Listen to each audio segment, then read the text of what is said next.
Bapak, Ibu, saudara-saudari yang terkasih dalam Tuhan, ada pertanyaan kepada saya.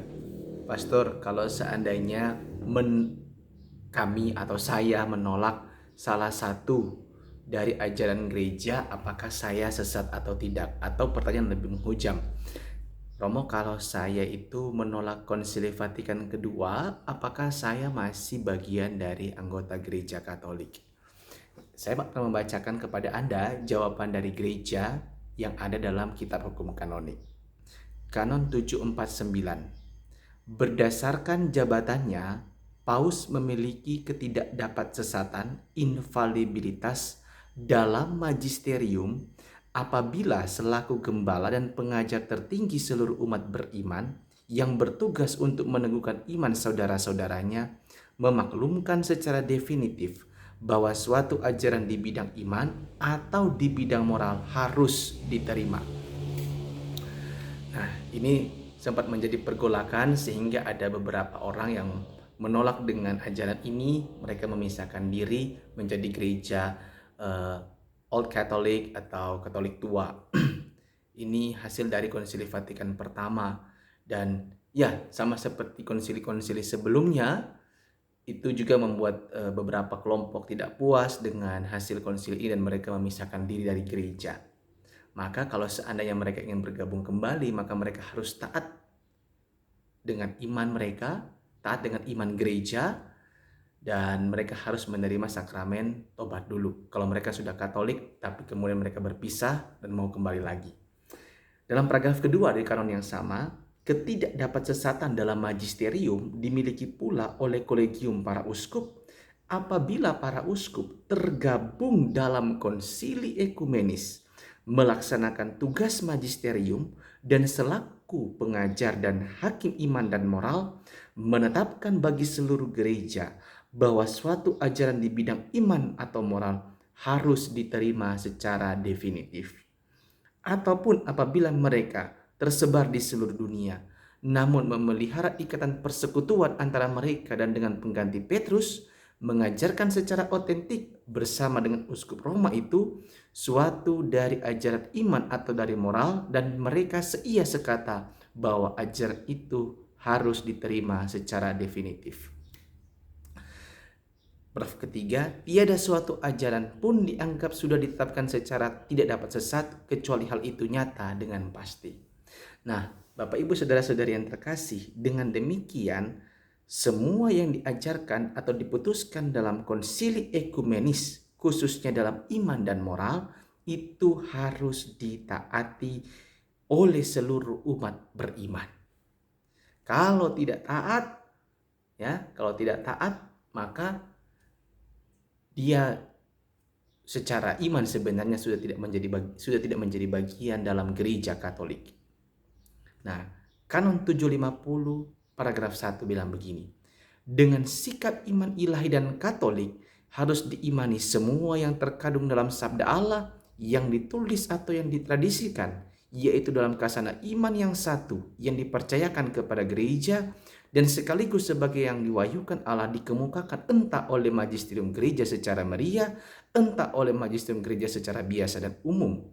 Adapun kasana iman itu menjadi nyata dari kesepakatan orang-orang beriman Kristiani di bawah bimbingan magisterium yang suci, maka semua harus menghindari ajaran apapun yang bertentangan dengan itu. Dan dalam Konsili Vatikan kedua, itu bukan hanya satu dokumen, Bapak Ibu. Dokumen Konsili Vatikan kedua itu terdiri dari beberapa dokumen. Ada yang namanya konstitusi tentang liturgi, Sacrosanctum Concilium, dekret tentang upaya-upaya komunikasi sosial, namanya Inter Mirifica, konstitusi tentang gereja, ini konstitusi dogmatis. Kemudian dekret tentang gereja-gereja timur, Orientalium Ecclesiarium. Kemudian dekret tentang ekumenisme, Unitatis Redintegratio. Ada juga dekret tentang tugas pastoral para uskup dalam gereja, namanya Christus Dominus. Kemudian dekret tentang pembaruan dan penyesuaian hidup religius, Perfecte Caritatis. Dekret tentang pembinaan imam, Optatam Totius. Pernyataan tentang pendidikan Kristen, Gravissimum Educationis. Kemudian pernyataan tentang hubungan gereja dengan agama-agama bukan Kristiani, Nostra Aetate. Konstitusi dogmatis tentang wahyu ilahi, Dei Verbum. Dekret tentang kerasulan awam, Apostolicam Actuositatem. Pernyataan tentang kebebasan beragama, Dignitatis Humanae. Dekret tentang kegiatan misioner gereja, Ad Gentes. Dekret tentang pelayanan dan kehidupan para imam, Presbyterorum Ordinis. Kemudian konstitusi pastoral tentang gereja di dunia dewasa ini, Gaudium et Spes. Jadi ada pernyataan-pernyataan yang mengatakan, oh Konsili Vatikan kedua itu tidak harus diterima, atau itu hanya tentang pastoral. Loh, Konsili Vatikan kedua itu bukan hanya tentang pastoral seperti yang Bapak Ibu dengarkan tadi. Di situ ada juga tentang dogmatis, yaitu wahyu Allah dan tentang gereja. Di situ juga ada pernyataan-pernyataan pastoral tentang moral. Itu semua adalah keputusan-keputusan Konsili Vatikan kedua yang kita percaya dengan bimbingan Roh Kudus, ya, itu yang terbaik untuk gereja pada masa sekarang ini. Nah, Bapak Ibu saudara-saudari yang terkasih, dengan teguh menurut Kanon 750 paragraf 2, dengan teguh harus juga dipeluk dan dipertahankan semua dan setiap hal yang menyangkut ajaran iman atau moral yang dikemukakan secara definitif oleh magisterium gereja. Ya. Magisterium gereja, yaitu paus, para uskup, ya, pada waktu Konsili Vatikan kedua, yaitu hal-hal yang dituntut untuk menjaga tanpa celah dan menerangkan dengan setia kasana iman tersebut. Maka dari itu adalah melawan ajaran gereja Katolik orang yang menolak proposisi yang harus dipegang secara definitif tersebut. Saya ulang ya, melawan ajaran gereja Katolik orang yang menolak proposisi yang harus dipegang secara definitif tersebut. Kanon 751 yang disebut bid'ah atau heresis ialah menyangkal atau meragukan dengan membandel suatu kebenaran yang harus diimani dengan sikap iman ilahi dan Katolik sesudah penerimaan baptisan. Ya, jadi ini mungkin ada 1-2 orang yang membandel. Kadangkala beberapa orang bilang, oh lihat itu Uskup Lefebvre, ya saya terus terang saya tidak tahu bagaimana cara menyebutnya, Lefebvre atau Lefebvre, ya, katanya uskup ini menolak Konsili Vatikan kedua tetapi tidak diekskomunikasi oleh gereja. Nah, Bapak Ibu saudara-saudari yang terkasih, ada beda antara menolak dan mengkritisi. Dan dalam gereja, apalagi di seminari-seminari, sudah biasa itu mengkritisi keputusan-keputusan konsili. Mengkritisi bukan berarti kita menolak, tidak. Uskup Lefebvre, ya, menurut sumber yang saya dapatkan dalam Catholic News Agency dengan judul Archbishop Lefebvre sign every one of Vatican II's documents. Ternyata uskup ini menandatangani seluruh dokumen Konsili Vatikan kedua.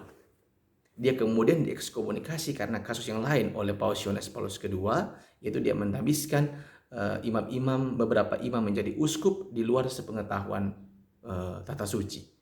Nah, tapi ada narasi yang cukup sering terdengar bahwa uskup ini menolak. Ya, itu menolak, bukan menolak dalam artian dia menolak secara iman. Secara iman dia taat, tetapi dia mengkritisinya. Saya membagi dua hal, dan itu biasa di seminari-seminari. Jangankan dokumen Konsili Vatikan kedua, mohon maaf ini, harap tidak keliru ya memahaminya. Di seminari kita itu terbiasa untuk mengkritisi bahkan kitab suci. Itu biasa sekali. Tapi itu dengan ketaatan iman supaya iman kita juga lebih mengakar, lebih mendalam dan lebih kokoh. Ya. Itu tidak suatu yang mengagetkan kalau seandainya di seminari itu semua dokumen gereja, bahkan kitab suci sekalipun itu dikritisi. Nah, walaupun mengkritisi bukan berarti kita menyangkal iman atau bahkan menolak iman yang diwartakan oleh magisterium gereja. Ada juga dalam Kanon 751. Apostasia atau kemurtatan ialah menyangkal iman Kristiani secara menyeluruh. Nah, ini ada ya. Skisma ialah menolak ketaklukan kepada paus atau persekutuan dengan anggota-anggota gereja yang takluk kepadanya. Nah, Kanon 752. Bukan persetujuan iman melainkan ketaatan religius dari budi dan kehendak.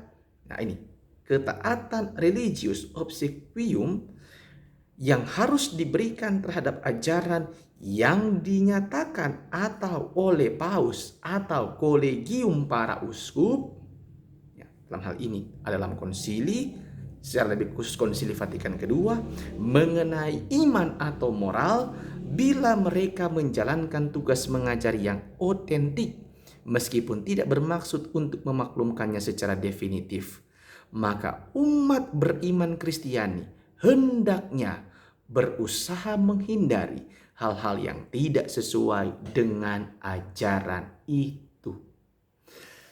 Ada beberapa tuduhan bahwa Konsili Vatikan kedua ini ya menghapus extra ecclesiam nulla salus. Tidak ya.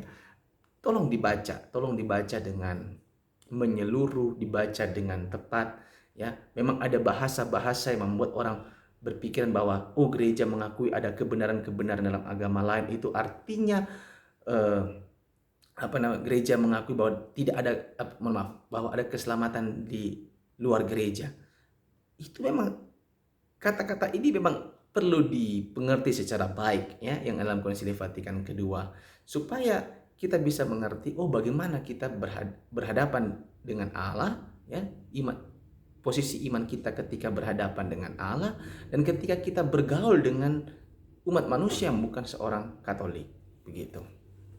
Bukan berarti karena kita mau bergaul dengan semua orang di seluruh dunia ini yang dengan berbeda agama kemudian kita ada keselamatan di tempat lain selain pada Yesus. Tidak. Dalam Konsili Vatikan kedua sudah dijelaskan dengan sangat rapi sekali ya. Dan harap dibaca dengan baik, begitu.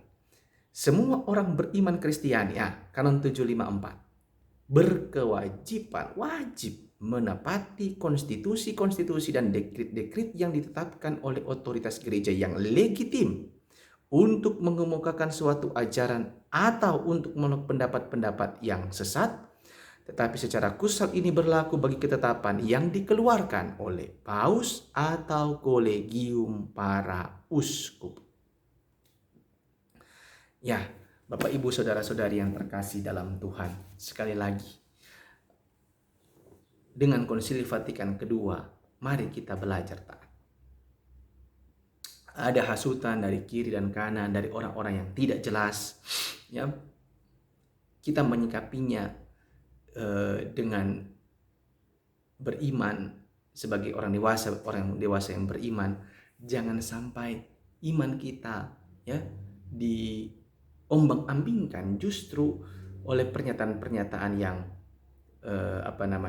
membingungkan begitu. Konsili Vatikan kedua wajib dikritisi. Ada forumnya, ada tempatnya. Tetapi sebagai umat beriman kita harus taat. Saya konsultasi dengan seorang pastor, doktor dogmatik, dosen saya ketika di seminar. Saya tanya, "Pastor, apakah kalau ada orang-orang yang menolak Konsili Vatikan kedua, apakah mereka berdosa?" Jawabannya, tentu saja. Dan dia menguraikan. Dan bagaimana kalau seandainya kalau mereka mau menerima komuni? Mereka, ya kata si dosen itu, harus masuk ke ruang sakramen tobat dulu. Mereka mengakui bahwa mereka berdosa karena secara iman mereka menolak Konsili Vatikan kedua. Itu artinya bukan hanya menolak pengajaran resmi gereja, mereka juga menolak Roh Kudus yang berhembus melalui Konsili Vatikan kedua. Memang saudara-saudari yang terkasih, saat-saat ini gereja itu diperhadapkan dengan rupa-rupa ajaran sesat, pun ajaran yang nampak betul tapi sebenarnya sesat. Berhati-hatilah, berjaga-jagalah. Tuhan Yesus memberkati.